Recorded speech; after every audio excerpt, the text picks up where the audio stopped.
I am in Unit 1 of your syllabus and I am talking to you about procedural languages. Sorry, I am talking to you about programming languages. Last time I started talking to you about classifications of programming languages. At a very broad level, I told you that programming languages can all be classified into low-level languages and high-level languages. Low-level languages are those which provide no abstraction from machine code. Among the low-level languages, we have two prominent languages. One is machine language, which directly gives zeros and ones to the hardware, and second is assembly language, which uses very few English words. These are low-level languages.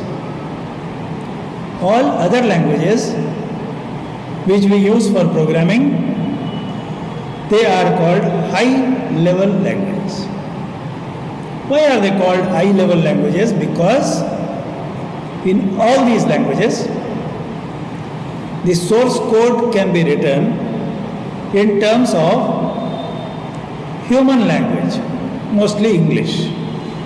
So you can use commands like go to. I want to go to a particular line in the code.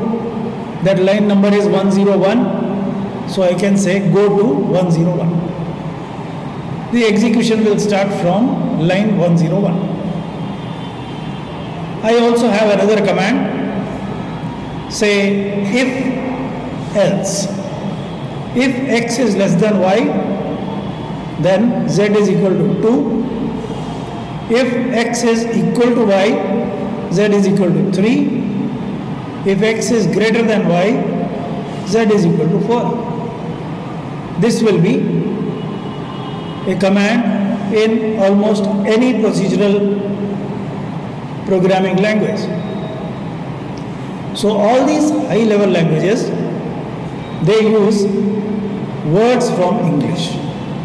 And for programmers, it is much easier to write and type English words rather than strings of 0 and 1. These are all high-level languages. Again, the high-level languages can be divided into several types. A large number of types are there. So now let's look at how the high-level languages we can classify.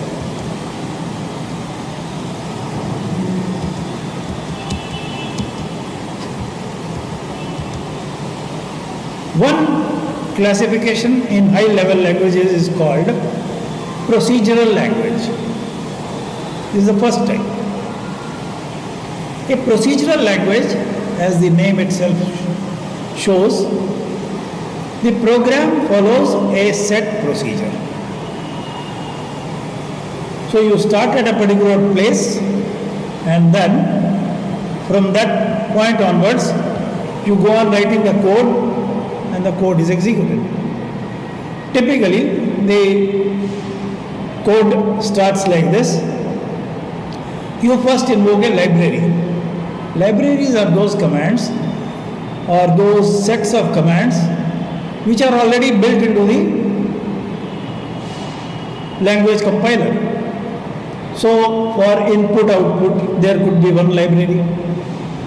For mathematical functions there could be another library. So in your current program, whichever libraries you need, you first invoke them. Actually, Python, which is a high-level language, provides thousands of libraries.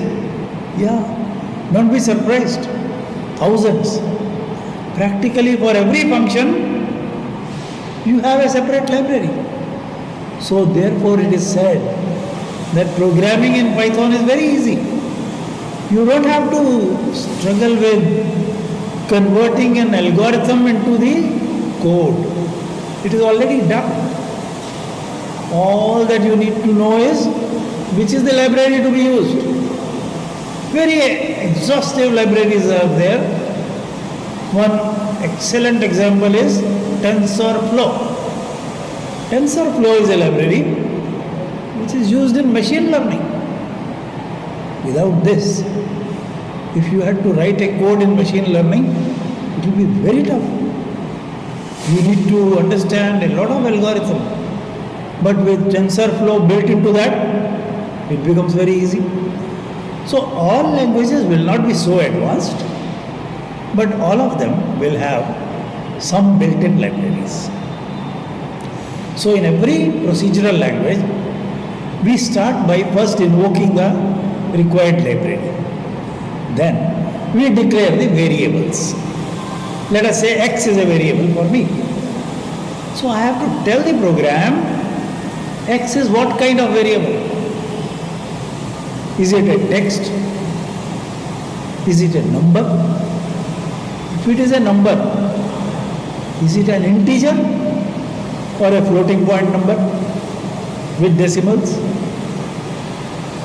So we declare our variables. Variables can be of many types. Text is one kind of variable. Numbers are another kind of variable. Dates and times are another kind of variable. Then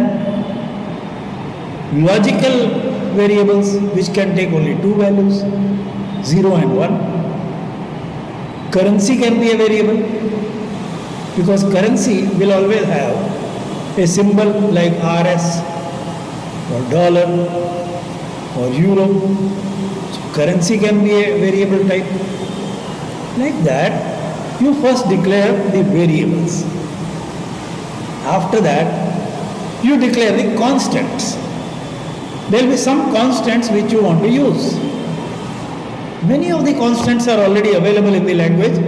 You don't need to declare. For example, pi, pi, its value is known. Every computer library knows that value. Value of e, the base of natural logarithms, it's known. But suppose you have some other constant which is very, very unusual and you want to declare for your purpose, which has got some fixed value which doesn't change from time to time. So you may have a particular constant. Let us say that constant is some constant called c, whose value is always 750. That you can declare as a constant. Having done that, you write the functions. Now what are functions? Functions are a set of statements which will say what action is to be done. And in this, you can have conditional statements also. So I may say, read A from the screen. A is a variable. Read the value of A from the screen. Then read the value of B from the screen. Calculate C is equal to A by B. If C is more than 1, go to so and so line. If C is not more than 1, go to so and so line. And at the end I may say, after doing so many calculations, print the value of X. So what I have written now is a function. Once you do all this, you can compile the source code and that source code gets converted into an executable file. That executable file will have a file name extension. In Windows it is called exe. So that file name extension, that file with that extension exe will appear in your computer. Then whenever you click on that exe file, the entire program gets executed. This is how procedural languages work. Now I would like you to note down the definition of procedural language. Now we will go to the next kind of language, that is functional programming languages. Functional programming languages. These functional programming languages are such which can execute functions, mostly mathematical and logical functions. So mathematical functions, you know, the mathematical functions are plus for addition, minus, multiplication, division, then many other mathematical functions are like logarithm, anti-logarithm, exponent, sine, cosine, tangent, hyperbolic sine, hyperbolic tangent. Like that, we can have many functions in mathematics. So these functional programming languages, they handle mathematical functions and also logical functions. Logical functions are those which work with logic, that means 0 and 1. So four basic logic functions are AND, OR, NOR and exclusive OR. So those programming languages which can handle all these functions, they are called functional programming languages. All languages cannot do that. BASIC, for example, BASIC is a very good language in which a lot of programs have been written. But BASIC is not a functional language. You cannot use a mathematical function plus there. You cannot use a mathematical function like log there. C is also not a functional language. C++ is also not a functional language. But languages like Fortran, Lisp, Python, Erlang, E-R-L-A-N-G, Erlang, these are functional programming languages.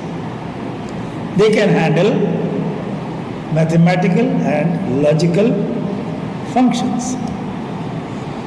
Third classification of programming languages is a very popular one. It is called Object-Oriented Programming Language. Object-Oriented Programming Language. OOP. The concept is wonderful. It's an exciting concept. You know, in real world, we always think of everything as an object. This bottle is an object. This laptop is an object. This fan is an object. This student is an object. This table is an object. This faculty member is an object. And these objects, how are they different from one another? They are different from one another because they have different properties. They have different functions which they can perform. Fan is an object which, if I give it power, it gives me air. But student is not that kind of function. Student is a different kind of object who can listen to my words and who can remember it, and if I talk something wrong, who can stand up and question me. That fan cannot do, but a student can do. Right now, if I tell some statement which is false, you will immediately stand up. No sir, this is wrong. Correct? No? You have got that ability. So, this object is different. Bottle is a different object. Its property is that it can hold a liquid or a gas, or a mixture of liquid and gas, like Coke. So every object is different from other objects because it has got different properties. Similarly, in computers also, everything can be treated as an object and it can have certain properties. How? So I would say there is an MS Word file. The file name is 1.docx. This is an object. So what are the properties of this object? The properties are that this file allows me to enter data in that, text and numbers. Then I can format them. I can change the font. I can change the justification. I can change the color of the page, color of the font, size of the font. Then it can give me a beautiful printout. It has got these properties. Now look at a different object. There is a BMP file. BMP file is an image file. In image file, you will not be able to do justification of text. Left justification, right justification. No. It is not meant for that. But you can do many other things there. You can create a circle or a hexagon and give a color to that. That you can do very easily in an image file, but not in a Word file. Word file is not meant for that. In an image file, you will be able to do things like deleting a part of the image. You try to do that in Word, you will not be able to. You can either put an image or delete it totally, but a part of the image you will not be able to delete. Cropping you can do, but cropping means you are only hiding it. So we can say an image file is a different object. Like that, everything in computers can be treated as an object. So within the Word file itself, there can be a photograph. Prime Minister's photograph may be there in my Word file. Word file itself is an object. In that, Narendra Modi's image is another object. Under that image, there is a caption. Shri Narendra Modi, Prime Minister of India. That caption is another object. In the caption, there are so many letters. Shri means SHRI. Every character is an object. It has properties. So first character is S. Its properties are, it is uppercase, capital S. Next letter is lowercase. What is the font used? What is the color of the font? What is the size of the font? All that can change. So not only the MS Word file is an object, inside the file everything else is also an object. So in computers, when you have this thinking that everything is ultimately an object and you can change the behavior of the object if you can change the properties of the object. So all that is needed is you must have control over the properties of the object, right? When this thinking comes in your mind, then the languages which you create, they are object-oriented programming languages. C++ is a object-oriented language. You can create objects, you can destroy objects, you can change the properties of the object. Then C#, Java, they are all object-oriented languages. Thinking of objects has a great benefit because many of these objects will be similar to one another. Example, there is a Word file 1.docx. There is another Word file 2.docx.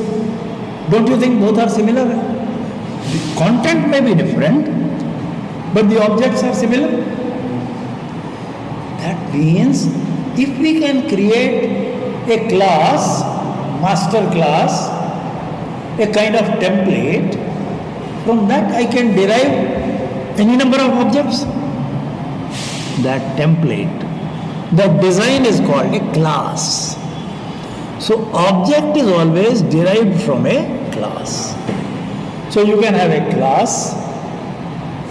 Within that class, you can have certain varieties, subclass A, subclass B, subclass C, and each can have a different set of properties. And then from any class or from any subclass, you can create an object. It will inherit all the properties of that subclass. Of course, afterwards, you can always change it also. So it gives you a lot of freedom.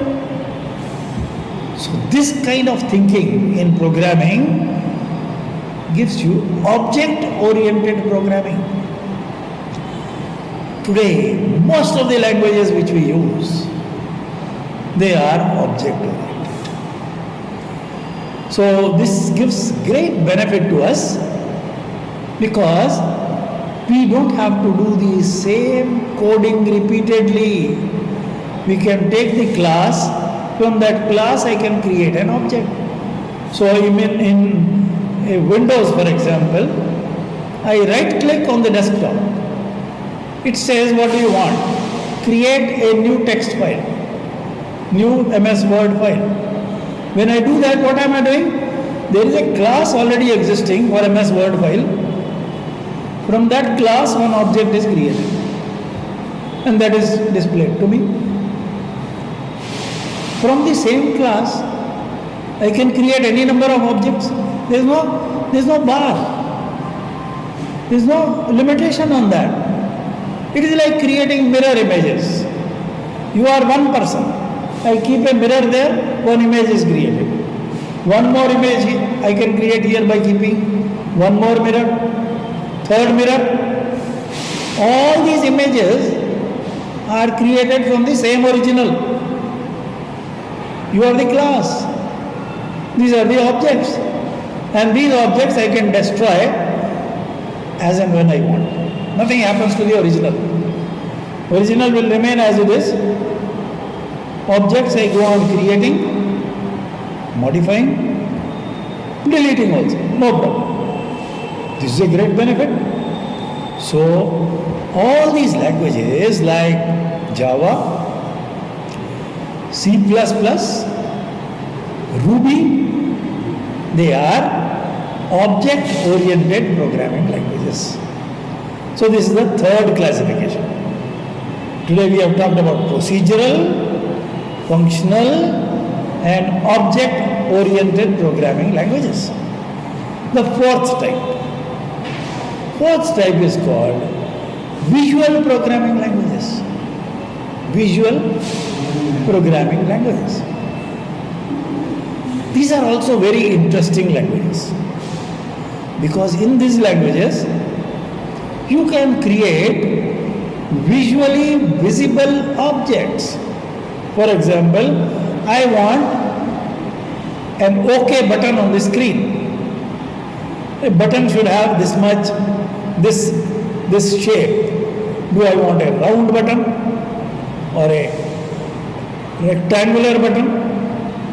If it is rectangular, should the edges be sharp or rounded? And what should be the text written on that? And what should be the size of the rectangle? What should be the color of the rectangle? When I specify that, the button is an object here for me. And I can give it any kind of properties. So properties could be size of the button, shape of the button, text on the button, and so on. So visual programming languages always create visual objects. What are the visual objects? I am giving you some examples of visual objects now. One visual object I already told you is an OK button, another is a cancel button. So whatever I have entered earlier, I want to cancel it. Third button can be a choice box, a small rectangle. When I click on that, a tick mark appears. That is also a visual programming. Next could be a radio button, a small circle in which I can click and select that particular item. Another could be a menu. So on the top of the window, a menu appears. In the menu, what should be the text written? First is generally file. Next is edit. Third could be view. Fourth could be tools. Fifth could be help.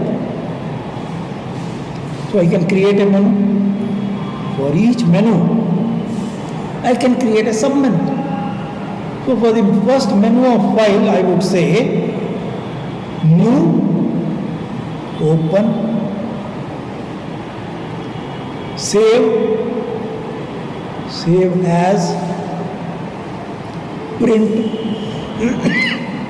When I create that, I am creating a sub-menu for that.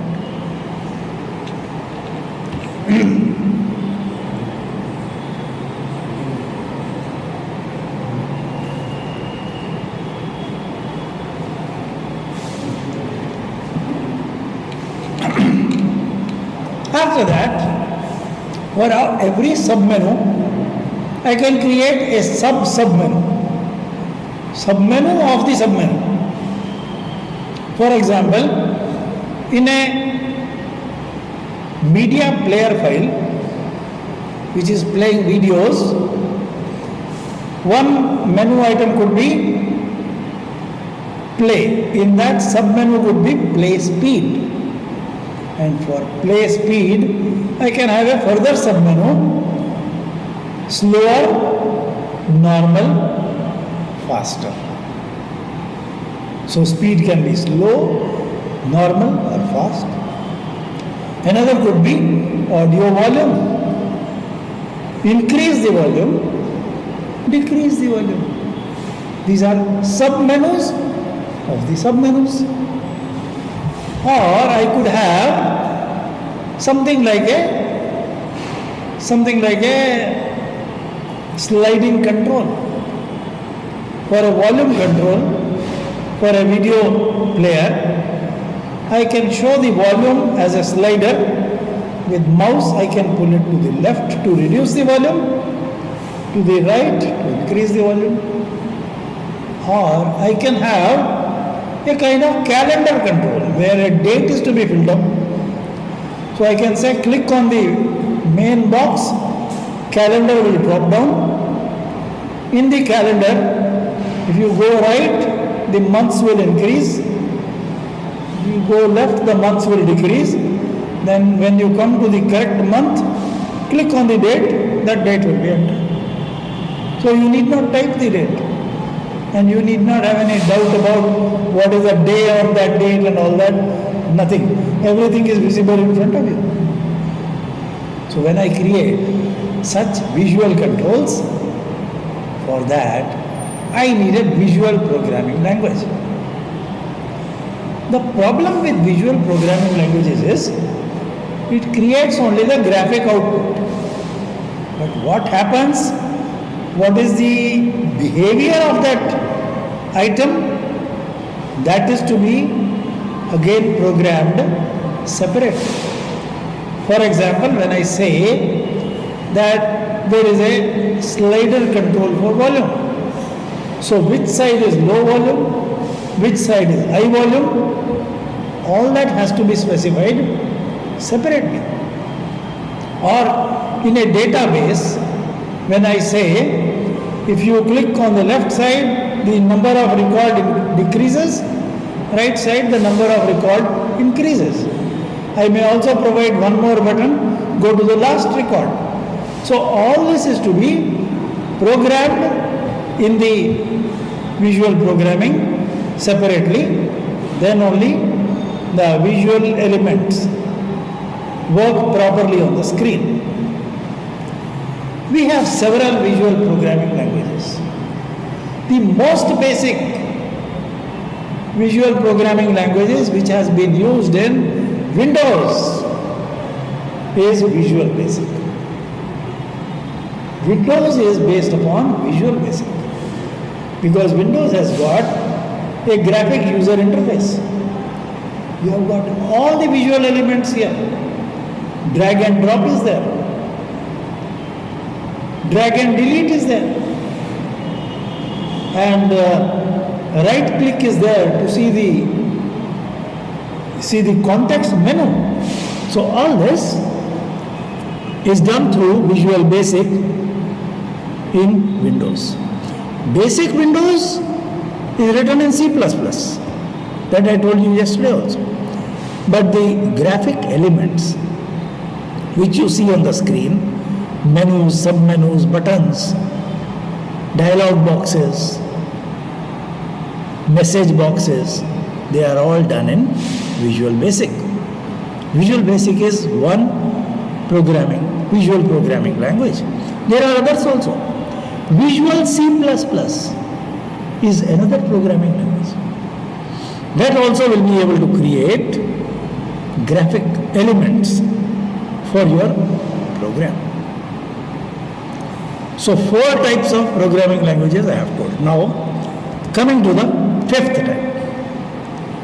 5th type is logic programming language. Logic. So what is a logic programming language? Logic programming language is that programming language which has those sentences which follow logic, facts and rules. So logic, as you know, logic in computers means yes or no, 0 and 1, or present and absent. They are all logic. These logics can be combined also. You can have AND logic, OR logic, etc. So when a programming language works on the basis of logic sentences, that if this is yes and this is no, then this is the action to be done. If A is no, B is yes, then based on what I should take the further decision. When a programming language follows this kind of logic, that language is called a logic programming language. These languages are very few in number. You don't find many. You will not find many. I could find only one example. And that example for logic programming language is Virtusa, Virtusa. There may be some other minor ones also, but among the famous languages, this is the one logic language I found. Next, we have the next type of language which is called a scripting language. Scripting. Now what is a script? Basic meaning of script is a kind of not main program but a sub-program, which a sub-program doesn't function independently. It functions only as a part of some other bigger program. Standing alone, it cannot do any work. But if it is a part of some bigger program, then it can do its function. Such sub-programs are needed whenever we are transferring data from server to browser and browser to server. There, such scripting becomes very useful. So since here 2 entities are involved, browser and server, So scripting languages are also of two types. Server side scripting. This is used for scripting at the server. Client side scripting. This is used for scripting at the client side. So how do we understand scripting languages? Here is a very excellent example which you will really enjoy. We have created a program in which the user is expected to enter his date of birth. Many programs are there, no? Where you have to enter date of birth. And now there is in front of you a page on which it says, please enter your date of birth in the format DD MM YYYY. Understood? You are following now? So you start entering and you have entered like this. Listen carefully. You have entered like this. 3 0 slash 0 2 slash 1999. What is wrong in this? Slash is okay. 02 means February. Can February have 30 days? February can have only 28 or 29 days. It can never have 30 days. If this response goes to the server and server tries to enter that date, there will be error there. Then an error message has to come to you. Correct, no? Why all that? In the HTML page itself, I will add client-side scripting.